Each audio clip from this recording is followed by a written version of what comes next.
Taking precautions, closing one of the busiest streets in the city because of rising water. The Mississippi just entered moderate flood stage this afternoon. The water is expected to keep rising until this weekend. John Croman's in St. Paul with a closer look. John? Hey, you know, the emergency management folks here in St. Paul and other departments started planning for this flooding way back in the middle of the winter. They didn't know exactly when it would hit, but they knew it would hit, and they know right now that all of that extra water that's in the Minnesota River will soon become the extra water here on the Mississippi River. Now, we talked to a lot of folks today, and the most visible signs to motorists are the closed roads. Shepherd Road behind the Science Museum that becomes Warner Road going east. It's closed to traffic as of yesterday, and keeping mainly at this point to keep sightseers away. Hopefully the water won't get that high, but you never know.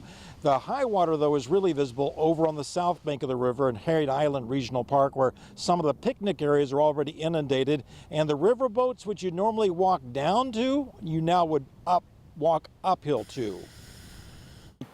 And of course, we didn't expect the water to be rising this fast, especially this late in the spring, and we're now in summer.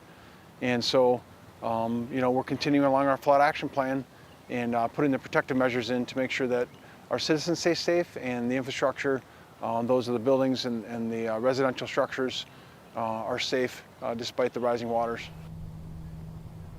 Now, St. Paul is, for the most part, protected by permanent levees, but in flooding times, they also add some temporary levees, like the one they're building down by Jackson Street to block water from getting into the historic Lowertown area.